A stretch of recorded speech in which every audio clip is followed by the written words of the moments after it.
올 추석도 추석답게 가족을 만나고 적어도 가족끼리는 마스크를 벗고 대화를 나눌 수 있도록 해드리는 것이 정부의 목표입니다.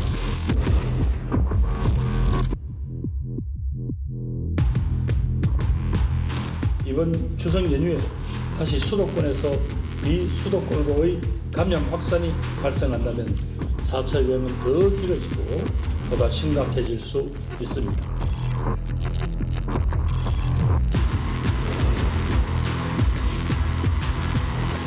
치료제 같은 것들이 개발돼서 혹은 또 이 백신들이 더 개발되면서 훨씬 더 강력한 이 예방력을 보이는 것들이 결합되지 않으면은 마스크는 아마 좀 계속 유지를 해야 되지 않을까.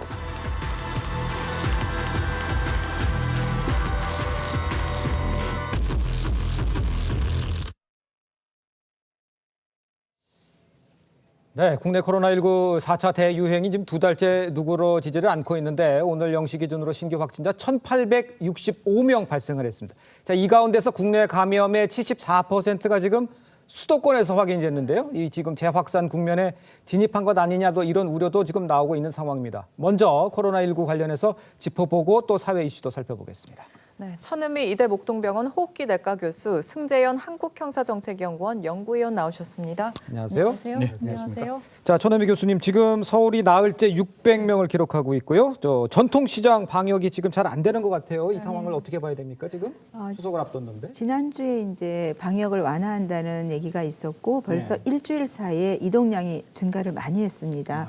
그러면서 확진자가 일주일 동안 증가 추세고 예. 이번에 이제 전통시장에서 확진자가 많이 나오는 이유는 아무래도 설 연휴를 준비하는 과정에서 예. 네, 거기 일하시는 종사자분들이 여러 이제 일을 같이 하시다 보니까 종사자 중심으로 감염이 되고 있고 네. 이전에 이미 이제 동대문구 수산시장에서도 아마 감염자가 나왔던 것으로 알고 있습니다. 예. 이건 우리나라 사례뿐 아니라 싱가포르 같은 경우 확진자가 굉장히 많이 줄었었는데 수산물 시장에 집단 감염이 나왔었거든요.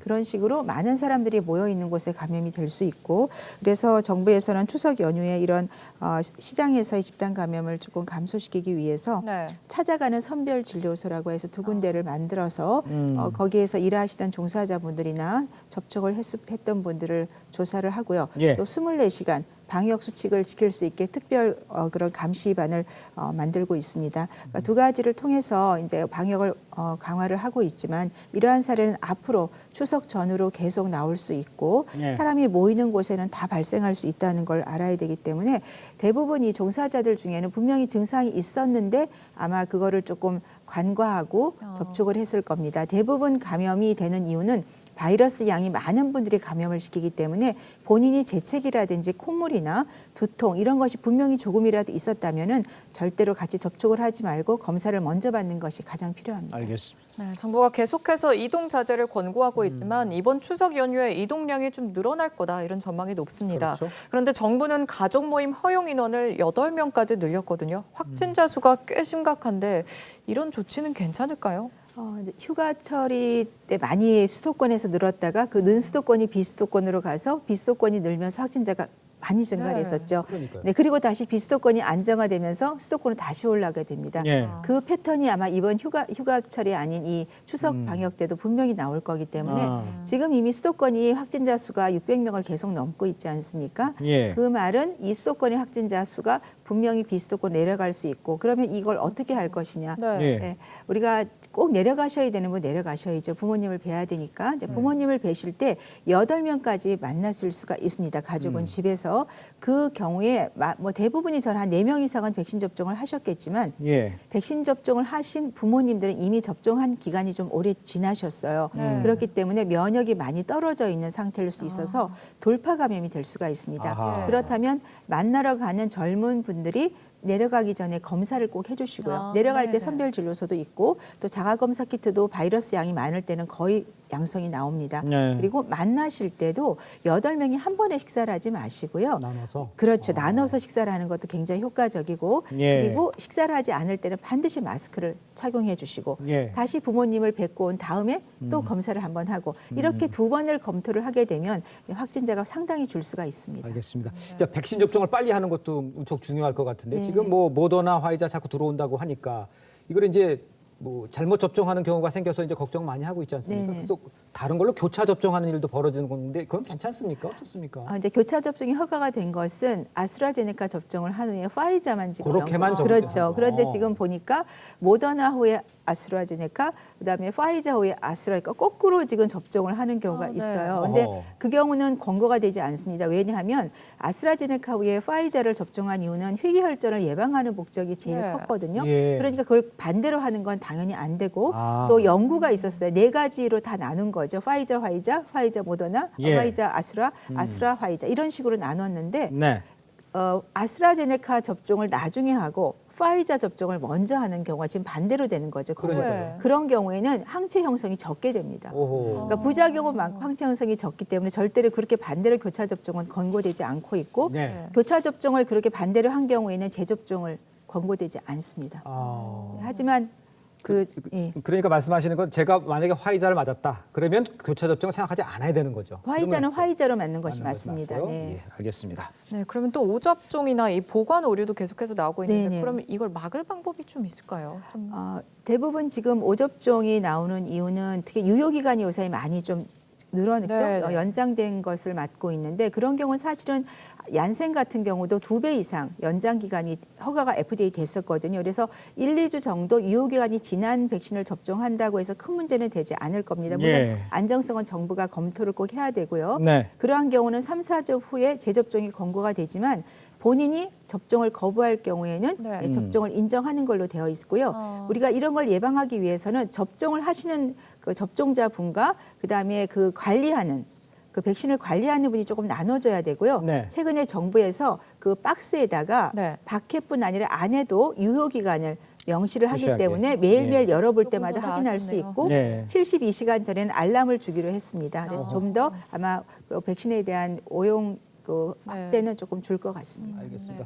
그런데 이제 정부가 추석 연휴 전까지 전 국민 70%에 대해서 1차 백신 접종을 완료한다 이런 목표를 세우면서 다양한 백신 인센티브를 지금 적용 중인데 10월까지 이게 지속하고 확대할 방침이다. 이렇게 지금 하고는 있죠. 가능성은 네네, 어떨까요? 맞습니다. 사실 이제 지금 추석이니까 국민들께서 가장 관심되는 거는 3가지 정도라고 생각을 해요. 네. 이제 방역 지침이 굉장히 복잡하다 보니까 많은 분들이 오늘도 저희 딸이 저한테 물어보던데 사실 방역 지침이 지금 좀 복잡한 건 맞습니다. 하지만 추석이기 때문에 그 복잡함, 그 추석이 지나면 좀 그건 단순화 시키겠다 이렇게 이야기를 하고 네. 거리두기 역시도 지금 다양한 방법을 고민하고 있다. 그렇기 때문에 다양한 방법이 결정되면 소상히 국민들에게 알리겠다라는 말을 하고 있습니다. 그리고 우리가 만든 백신 인센티브 지금 이건 유지하되 앞으로 좀 더 강화하겠다라고 말을 하고 있으니까요. 네. 아까 교수님이 말씀 주신 대로 이번 추석 정말 필요한 양만큼만 좀 이동하시고 부모님들한테 갔다 오셨을 때 꼭 저도 그 이야기 꼭 드리고 싶었는데 꼭 백신 감염이 됐는지 안 됐는지 한 번 정도 더 확인했으면 좋겠다는 말씀 드리겠습니다. 네, 그런데 정부가 이렇게 백신 접종을 늘린다고는 하지만 이 아동과 청소년들은 백신 접종 대상자에서 제외된 상태입니다. 그렇죠. 근데 또 활동량도 특히 많아서 더 걱정인데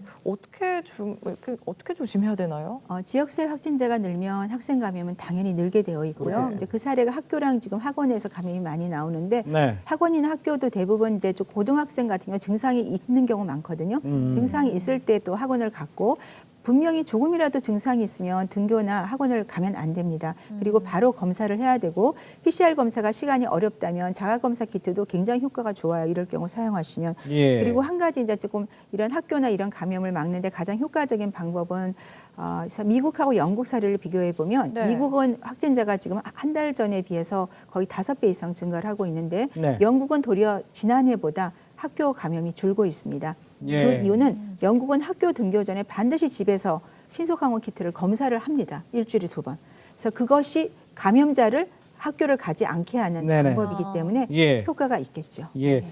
그 지금 재택 치료 얘기도 나오고 있고 치료제 이야기도 나오고 있어요. 네. 효과가 어느 정도인지 또 그게 또 궁금하고요. 이 치료제만 제대로 보급이 되면 문제는 없는 겁니까? 네, 치료제는 타미플루처럼 경구 치료제로 집에서 복용을 할 수 있다면 말씀하신 재택 치료가 가능한 거죠. 아. 우리가 지금 생활치료센터가 생활 그냥 약간 감염 격리를 하는 장소이기 때문에 예. 그렇다면 집에서 할 수 있고 지금 집에서 재택 치료는 대부분 12세 이하의 아이들을 부모님과 같이 하거나 1인 가구만 하고 있습니다. 예. 특히 경구 치료제 같은 경우는 비용이 조금 지금 비싸다는 문제가 있긴 하지만 예. 사실은 입원을 하거나 생활치료소에 입소해서 지불하는 비용이라든지 경제 활동을 못하는 비용을 고려한다면 비싸다고 할 수는 없거든요. 그러니까 국내에서도 개발을 하고 있지만 해외에서 개발된 경구 치료제와 국내에서는 아마 항체 치료제를 흡입용으로 지금 개발을 하고 있기 때문에 예. 두 가지를 같이 복합해서 사용한다면 예. 저는 연말 정도에는 우리가 일반적인 입원을 안 하더라도 대부분 입원을 안 하고 집에서 치료할 수 있고 꼭 중환자만 치료하는 그런 시스템으로 갈 수 있을 것 같습니다. 연말 정도에 네, 예, 그렇습니다. 기대를 좀 해보도록 하겠습니다. 네, 천은미 교수님과는 여기서 인사 나누겠습니다. 고맙습니다. 감사합니다. 자, 저희는 다음 주제 바로 보도록 하겠습니다. 자, 조국 전 장관 부부가 딸에 이어서 아들의 연세대 대학원 입학에 허위 서류를 제출한 혐의로 지금 재판을 받고 있습니다. 어제 법정에서 경력 사항을 추가로 오려붙였다, 뭐 이런 증언이 나왔다고 합니다. 어떤 내용입니까? 사실 저도 어제 그 기사를 보고 좀 놀랐는데요. 저도 예. 학교에서 원서도 많이 보고 또 원서도 예. 많이 제출했고 또 저희 회사에서도 이제 인사 일을 조금 했었는데 어제 연세대학교 대학원 교학팀 관계자가 이제 네. 나왔습니다. 검찰은 두 가지 서류를 보여줬는데요. 첫 번째 서류는 이제 조국 전 장관의 아들이 첫 번째 제출했는 네. 원서이고 다음은 그 바꾸어진 원서를 제출했는데 그 원서가 첫 번째는 경력이 전혀 없었지만 두 번째는 경력량이 빼꼼하게 이제 7개 정도의 경력이 채워진 예. 그 경력서를 제출했습니다. 여기에 대해서 검사 저 관계자에게 물었을 때 관계자는 이렇게 대답했습니다. 사실 이게 추가 정원 미달이었대요. 그래서 예. 추가 서류를 받아주는 경우는 봤지만 지금같이 아예 지원서가 바뀌거나 그다음 종이로 오려 붙인 서류가 입학 담당자로부터 접수됐다는 사실을 보고 놀랐다라는 이야기를 했으며 뭐 그 관계자는 이 정도면 평생의 문제도 있지 않느냐 이렇게 이야기를 했다라고 나오고 있습니다. 네, 당시 입학 담당자는 조 씨처럼 이 원서 자체를 수정한 것은 좀 이례적이라고 언급을 했거든요. 근데 공란을 아예 다시 채워넣었어요. 근데 어떻게 된 일이죠, 이거? 그렇죠. 이게 뭐 사실 뭐 저도 그 서류를 직접 이제 보지는 못했지만 네. 아마 언론에 나와 있는 여러 가지 내용을 좀 비교를 좀 종합적으로 네. 분석을 하면 예. 첫 번째 이게 정원 미달이었기 때문에 필수 서류만 들어가도 충분히 제가 봤을 때 입학하는 데는 문제가 없었을 것 같아요. 그런데 저희들이 서류를 딱 볼 때 저도 보지만 이게 기본적인 사항만 있고 아무리 우리가 미달이라 할지라도 예. 이건 그냥 개인적인 생각입니다. 예. 정말 이게 능력 안 되고 자격 안 되는 사람을 뽑아주면 안 되지 않느냐라는 생각은 분명히 입학 사정하는 사람들한테는 있는 거거든요. 예. 그런데 지금 나와 있는 경력란에 아무것도 없다 보니까 과연 이것만으로 가능할까라는 생각을 했을 수 있는 가능성이 있을 듯해서 아마 지금 나와 있는 내용으로는 칸을 만들어서 그 경력란을 내고 사진도 컬러로 붙였다. 아마 부모님의 마음에서는 경력란을 조금 첨가하는 게 필요하지 않았느냐는 생각이 드는데 예. 여기서 문제 과연 그 경력들이 정당한 경력인지 아니면 허위의 경력인지가 문제가 될 것 같습니다. 근데 이제 네. 입시와 관련해서는 그렇게 하지 않아도 아까 말씀해 주셨습니다만 미달인 상황이기 때문에 충분히 들어갈 수 있기 때문에 그게 그렇게 영향을 미치진 않았다. 이렇게 얘기를 하는 부분도 있죠. 예, 저는 뭐 제가 이제 미국에 잠시 스쳐 지나갔지만 DC의 정말 좋은 대학교 중에 하나가 지금 조국 전 장관 아들이 졸업한 조지 워싱턴 대학교입니다. 예. 그 대학교를 졸업했다면 대한민국에 있는 대학원의 특히 정치외교학과 정도면 충분히 입학할 수 있는 게 아니냐. 예. 또 미국에서 대학교 생활을 했다면 그 미국 대학교 생활에서 정말 많은 그 과외 활동이 있었을 것 같거든요. 네. 그런 경력을 좀 이제 첨가를 했으면 되지 않았나 싶은데 뭐 제가 뭐 그 아들의 어떤 대학교 생활을 모르기 때문에 예. 다만 지금 나와 있는 서류에는 우리가 알고 있듯이 이제 국립대학교 인턴 예정 증명서 혹은 뭐 법무법인의 뭐 인턴 증명서 이런 것들이 예. 들어가 있다라고 이야기를 합니다. 예, 또 이제 검찰은 당시 이제 정경심 전 동양대 교수와 조국 전 장관이 주고받았던 문자를 아까 언급을 해주셨습니다. 문자를 공개하면서 이제 아들의 입학 원서를 정경심 전 교수가 직접 수정했다고 이제 주장했습니다. 이 점은 어떻게 봐야 합니까? 이제 이게 아까 제가 언뜻 말씀드렸지만 지원서가 바뀌었다라고 교학팀 관계자가 이야기를 하는데 사진은 어떻게 가는가 하면 저희 원서 낼 때 요새 전부 다 그러니까 이메일 이런 걸로 원서를 내거나 하면 학교 홈페이지에 예. 이제 원서를 내면 거기에 저희들이 GP 그러니까 사진을 붙이잖아요. 그럼 그 자체가 컬러 프린트를 되면 사진이 붙어 있느냐 사진에 프린트가 나왔느냐 저는 그렇게 차이가 있다라고 보는데 지금 같은 경우는 그 앞에 있는 사진을 컬러 사진으로 붙였고 그 뒤에 있는 서류에 사실 뭐 필수 서류가 빠질 수는 있어요. 만약에 뭐 이런 거 있잖아요. 대학교에 있는 뭐 학부에 있는 성적이 들어가야 되는데 그 서류를 깜빡 까먹었을 수가 있어요. 네. 그럼 그걸 떼서 야 이거 지금 제출하겠습니다. 이러면 되는데 지금 같은 경우에는 그 칸을 종이로 붙여서 냈다라고 하니 예. 그 경우는 그 교학청 관계자 입장에서는 굉장히 생경한 일이다 이렇게 이야기를 했습니다. 그렇군요. 그런데 또 보도에 따르면 연세대가 미루다가 8월에 학칙을 고쳤다고 합니다. 재판 결과에 따라서 그럼 입학이 취소가 될 수도 있는 건가요? 지금 제가 그 학칙을 좀 살펴보니까 종래의 학칙은 입학 전에 불합격을 할 거냐, 입학 후에 입학을 취소할 거냐가 좀 이렇게 두리뭉실하게 만들어져 있었는가 봐요. 네. 그걸 정확하게 분리해서 정확한 용어 정리를 했고 네. 그 입학 취소 내용에 이런 내용이 들어가 있더라고요. 입학 전형 관계 서류에 허위 기재가 있으면 취소한다. 또 뿐만 아니라 입학 관계 서류에 위조나 변조가 있으면 취소한다. 네. 뿐만 아니라 기타 입시의 공정을 현저히 해하는 행위가 있으면 취소한다. 이렇게 나오고 예. 부칙을 봤는데 부칙에서 이런 내용이 들어가 있더라고요. 예. 규정 시행일 이전에 입학한 학생에 대해서도 이 규정을 적용할 수 있다. 이렇게 나왔기 때문에 예. 이건 나중에 법원에서 확인해야 되는 일이지만 네. 결론적으로 여기에 따라서 취소 가능성은 열려 있다. 이런 말씀드리겠습니다. 근데 이제 연세대 입장에서는 그러면 이 재판 결과 나온 걸 예상을 하고 미리 해서 이렇게 준비를 막판에 와서 한 겁니까? 그거는 뭐 연세대 관계자가 알 수 있을 것 같은데 분명히 지금 고대를 보면 충분히 문제가 가능성이 있는 거잖아요. 그런 입학 규정이 없으면 나중에 예. 문제될 수 있는 부분이 있어서 하지 않았나 이렇게 추측을 하게 됩니다. 네, 연세대 측에서는 이 조국 아들을 염두에 둔 규정이 아니다. 뭐 이렇게 밝혔습니다. 알겠습니다. 자, 인사 나누겠습니다. 고맙습니다. 네, 감사합니다.